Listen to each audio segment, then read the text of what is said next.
It would be great to highlight a tech genius. His name was Garrett Augustus Morgan, Sr. When do I go? When do I stop? It was Garrett Morgan who decided, oh, we need to have a stop and a go traffic light. And so this was a person who saw a need and through his entrepreneurial spirit, used his talents to address those needs. His inventions were the things that, again, made us safe.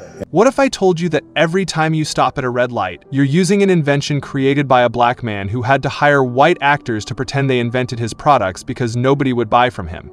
His name was Garrett Augustus Morgan, and he invented the 3-signal traffic light that controls every intersection you drive through today.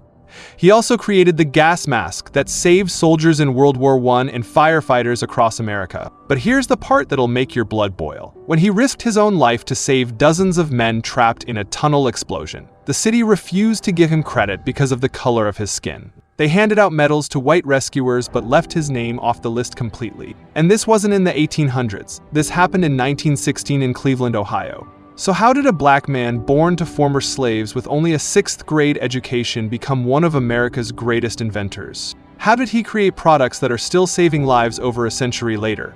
And why don't you know his name when you definitely know Thomas Edison? Garrett Augustus Morgan was born on March 4, 1877 in Paris, Kentucky to Sidney and Eliza Reed Morgan, both formerly enslaved people who had been freed before Garrett's birth. He was the 7th of 11 children, and like most black kids growing up at that time, he had to quit school after 6th grade to work full-time on the family farm. But Garrett wasn't satisfied with that life, and at just 14 years old, he made a decision that would change everything. He left home and moved to Cincinnati, Ohio, looking for better opportunities. In Cincinnati, he got a job as a handyman for a wealthy landowner, and here's where Garrett showed the first signs of his genius. He used the money he earned to hire a private tutor so he could keep learning. Think about that for a second. A black teenager in 1891 with barely any formal education knew that knowledge was power, so he paid for his own education while working full-time. That's the kind of determination that separates ordinary people from legends. In 1895, when Garrett was 18, he moved to Cleveland where he found work sweeping floors at a clothing company called Roots and MC Bride. Most people would have stayed stuck in that position forever, but not Garrett. He watched the sewing machines in the factory every single day, studying how they worked, learning their mechanics, teaching himself how to fix them when they broke down. Within a few years, he became so skilled that he could repair any sewing machine in the building. By 1907, Garrett had saved enough money to open his own sewing equipment and repair shop. The following year, he married Mary Hasek, and this is where Garrett's life got complicated in ways that would define his entire career. Mary was white, an immigrant from Bavaria, which is now part of the Czech Republic. At a time when segregation was becoming more common and white supremacist violence was rising across America, their interracial marriage made them targets. According to their granddaughter Sandra Morgan, Garrett's employer gave him an ultimatum: end your relationship with Mary or lose your job. Garrett quit on the spot. Mary soon followed, and her father was so angry about the marriage that he petitioned the Catholic bishop to have her excommunicated from the church. Her siblings had to visit her in secret just to maintain their relationship. But Garrett and Mary refused to let racism destroy what they had built together, and they soon became business partners as well as life partners. They opened Morgan's Cut Rate Ladies clothing store, which made coats, suits, dresses, and other garments. The shop eventually employed 32 people and became successful enough to support their growing family. 3 sons named John, Garrett, and Cosmo. Garrett invested heavily in his sons' education, giving them opportunities he never had as a child. But running a successful business wasn't enough for Garrett's restless mind. He was constantly tinkering, experimenting, looking for solutions to everyday problems. His first major invention came from watching those sewing machines in his shop. Back then, the needles moved up and down so fast that they would overheat and scorch delicate fabrics. Garrett started experimenting with a chemical solution to reduce the friction created by the needle. One day, he wiped the liquid on a piece of pony fur cloth to test it, and something unexpected happened. The cloth fibers stood straight up. He noticed the same thing happened when he accidentally got the liquid on his neighbor's dog. The fur straightened out completely. Then Garrett had a light bulb moment. If this solution could straighten animal fur, maybe it could straighten human hair too. He tested it on his own hair, refined the formula into a cream, and launched the Gia Morgan Hair Refining Company. But here's where racism forced Garrett to make a painful choice. He employed mostly white people to help market and sell the product because he knew that in 1910 America, black customers wouldn't trust a hair product from a black-owned company, and white customers definitely wouldn't buy it. The business became wildly successful, and Garrett expanded the product line to include incurved tooth combs for straightening. He was making real money now, enough to think bigger. In 1914, Garrett patented what he called a breathing device or safety hood. The invention came after he learned about the Triangle Shirtwaist Factory fire in New York City that killed 146 workers, many of whom died from smoke inhalation. Garrett's device was brilliant in its simplicity. It was a hood that went over your head with a long tube attached that reached down to ground level where the air is cleanest. When you're in a smoke-filled room, the deadly gases rise up while cleaner air stays low, and Garrett's hood let you breathe that lower air safely. He worked incredibly hard to market this device, especially to fire departments across the country. He would personally demonstrate how well it worked by creating noxious fires fueled by tar, sulfur, formaldehyde, and manure inside enclosed tents. But there was massive resistance to buying his product, particularly in the South where racial hatred was most intense. Nobody wanted to buy a life-saving device from a black inventor, no matter how well it worked. So Garrett made another painful decision. He hired white actors to pose as the inventor during product demonstrations. He even created a fake identity for himself, dressing up as a character he called Big Chief Mason, supposedly a Native American from Canada. He would wear his hood and enter smoke-filled environments, staying inside for 20 minutes while the white actors took all the credit for inventing it. The strategy worked, and fire departments started buying the safety hood, but Garrett had to hide his own genius just to make a living. Then came July 24th, 1916, the night that would test Garrett's invention in the most dramatic way possible. Cleveland was growing fast, and the city needed clean drinking water for its exploding population.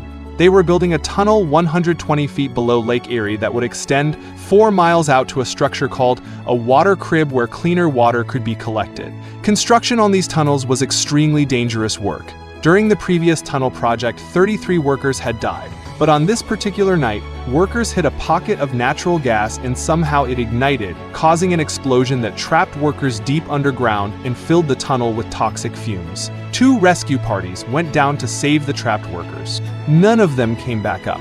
11 of the 18 rescuers died from the gas, and now nobody wanted to go down there because it seemed like a death sentence. Around 3 in the morning, a policeman who had seen Garrett demonstrate his safety hood convinced city officials to call him. Garrett and his brother Frank arrived at the scene still wearing their pajamas, carrying 20 of Garrett's safety hoods. Most of the rescuers standing around were skeptical that this black man's invention would work, but Garrett didn't wait for permission or approval. He put on the hood, grabbed his brother and 2 other volunteers named Tom Clancy and Thomas Castleberry, and descended into that gas-filled tunnel while everyone else stood around watching. What Garrett found down there was hell. Bodies everywhere. Smoke so thick you couldn't see. Toxic gases that had already killed 11 rescuers. But the safety hood worked perfectly. Garrett made 4 separate trips into that tunnel over the next several hours. He personally saved 8 men and recovered 4 bodies. His brother Frank was right behind him on every trip. By the time the sun came up, Garrett Morgan had proven that his invention was the real deal, and he had risked his own life repeatedly to save others. Cleveland Mayor Harry Davis was there the entire time. He was the last man to shake Garrett's hand before he went down into the tunnel, and the first to congratulate him when he came back up. The mayor called him a hero to his face. But here's where the story gets infuriating. When Cleveland newspapers reported on the rescue, most of them didn't even mention Garrett's name.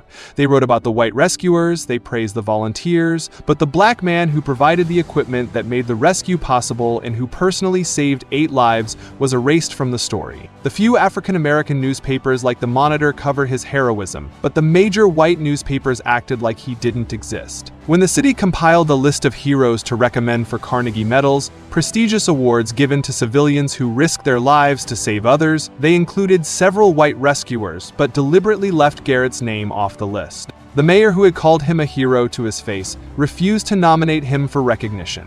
City officials requested medals from the Carnegie Hero Fund Commission for other rescuers, but excluded Garrett from their request. Garrett knew exactly why this was happening, and it ate him alive. In October 1917, he wrote an angry letter to Mayor Davis that contained one of the most heartbreaking lines you'll ever read. I am not a well-educated man, however I have a PhD from the School of Hard Knocks and Cruel Treatment. The worst part is that after newspapers finally published photographs showing that Garrett Morgan was black, fire departments across the South canceled their orders for the safety hood. They literally chose to let their firefighters die rather than use a life-saving invention created by a black man. Garrett wrote in his diary, "I had but a little schooling, but I am a graduate from the School of Hard Knocks and Cruel Treatment. I have personally saved 9 lives." A group of Cleveland citizens eventually tried to correct this injustice by presenting Garrett with a diamond-studded gold medal in 1917, but it was too little too late. The Carnegie Hero Fund Commission never gave him their medal. The city never officially recognized his contributions. And for the rest of his life, Garrett would suffer from health problems that he believed came from the toxic fumes he breathed in that tunnel. But the city refused to compensate him. But here's what's amazing about Garrett Morgan. He didn't let the racism and disrespect stop him from inventing. His safety hood became the prototype for gas masks used by American soldiers during World War I, saving countless lives in the trenches when poison gas attacks happened. By 1917, the U.S. Navy ordered safety hoods to equip warships still under construction. The invention that America tried to suppress ended up protecting American soldiers and sailors. In 1920, Garrett founded a weekly newspaper called the Cleveland Call, later renamed the Call and Post, to give black Americans a voice and cover issues that white newspapers ignored. He was also a co-founder of the Cleveland Association of Colored Men and an active member of the NAACP. He donated money to historically black colleges and universities. In 1923, he bought 250 acres of land in Wakeman, Ohio, and turned it into an all-black country club with a party room and dance hall, giving black families a place to relax and socialize when they were banned from white establishments. And Garrett still wasn't done inventing. By the early 1920s, he had become the first black man in Cleveland to own a car, and he loved driving through the city. But the streets were absolute chaos back then. Horse-drawn carriages, bicycles, pedestrians, and motor vehicles all shared the same roads with almost no traffic control. Crashes happened constantly. One day, Garrett witnessed a horrible collision between a car and a horse-drawn carriage carrying a little girl. The child was thrown from the carriage, and Garrett watched the whole thing happen right in front of him. Traffic signals existed at the time, but they only had 2 positions: stop and go. They would switch between the two with no warning, which meant cars entering an intersection when the light changed would collide with cars coming from the other direction. Garrett saw the problem clearly. There needed to be a warning position between stop and go that would clear the intersection before traffic from another direction started moving. He invented a T-shaped traffic signal that had 3 positions: stop, go, and an all-directional stop position. That third position, which we now call the yellow or amber light, stopped all traffic in every direction before allowing any traffic to proceed. This gave cars already in the intersection time to clear out safely. Garrett patented his 3-position traffic signal on November 20th, 1923. He later got patents in Great Britain and Canada as well. His traffic signal had another brilliant feature. At night or when traffic was light, it could be positioned in a half-mast posture that worked exactly like the flashing yellow lights we see today, warning drivers to proceed with caution. The invention was revolutionary, and it caught the attention of General Electric Corporation, one of the biggest companies in America. They bought the rights to Garrett's traffic signal for $40,000, which is equivalent to about $610,000 today. Garrett took that money and built his country club and secured his family's financial future. His traffic management technology was used throughout North America for decades until it was eventually replaced by the electric red, yellow, and green light system we use today, but Garrett's design was the foundation for all modern traffic signals. Every traffic light in the world today uses his concept of a warning signal between stop and go. Throughout his life, Garrett continued inventing. He worked on a friction drive clutch for cars. He invented belt fasteners and hat fasteners. One of his last inventions was a self-extinguishing cigarette with a water-filled plastic pellet placed just before the filter that would put out the cigarette if someone fell asleep while smoking, but age and illness were catching up with him. In 1943, Garrett began developing glaucoma and lost most of his sight. He blamed his deteriorating health on the toxic fumes he had breathed during the Lake Erie tunnel rescue 27 years earlier, and he repeatedly asked the city of Cleveland for compensation and recognition. They ignored him. On July 27, 1963, Garrett Augustus Morgan died at the Cleveland Clinic after what the Pittsburgh Courier called a lingering illness. He was 86 years old, and had been blind for the past 15 years. His death came just days before the Emancipation Proclamation Centennial Celebration in Chicago, an event he had been looking forward to attending. Shortly before his death, the U.S. government finally awarded him a citation for inventing the traffic signal. Today, Garrett Morgan's body rests at Lakeview Cemetery in Cleveland alongside President James Garfield and business titan John D. Rockefeller. In 1991, more than 75 years after he saved those workers, Cleveland finally recognized his heroism by renaming the Division Avenue Water Treatment Station the Garrett Morgan Water Treatment Plant. In 2005, he was inducted into the National Inventors Hall of Fame. His prototype traffic signal is on display at the African American Museum in Cleveland. The Garrett Morgan School of Engineering and Innovation in Cleveland is named in his honor. The Federal Highway Administration created the Garrett Morgan Transportation Technology Education Program to help students become tomorrow's transportation professionals. But here's what kills me about Garrett Morgan's story. He invented products that are still saving lives over 100 years later. The gas mask protects firefighters, soldiers, and rescue workers around the world. The traffic signal prevents millions of accidents every single year. His hair care products created an entire industry. Yet most Americans have never heard his name. Kids learn about Thomas Edison, Alexander Graham Bell, and the Wright brothers in school, but they don't learn about Garrett Morgan. Why? Because Garrett was black, and America has spent over a century trying to erase black excellence from history. They forced him to hire white actors to sell his own inventions. They erased him from newspaper reports about a rescue where he was the hero. They refused to give him medals and recognition he deserved. They canceled orders for his life-saving equipment because they'd rather die than admit a black man had saved their lives. And even after all of that, Garrett kept inventing, kept creating, kept contributing to a society that refused to acknowledge him. Garrett Morgan's story isn't just about a brilliant inventor who overcame impossible odds. It's about a system designed to suppress black genius at every turn, and about a man who refused to be suppressed. Every time you stop at a yellow light, remember that a black man with a 6th grade education invented that warning signal to save lives. Every time you see a firefighter wearing protective gear, remember that a black inventor created the prototype that keeps them safe. And remember that America tried to bury his legacy just like they've tried to bury countless other black inventors, scientists, artists, and leaders throughout history.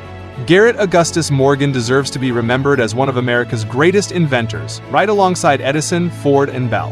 His story proves that black excellence has always existed, even when the world tried to hide it. Subscribe if you want to hear more stories like this that they don't teach in schools.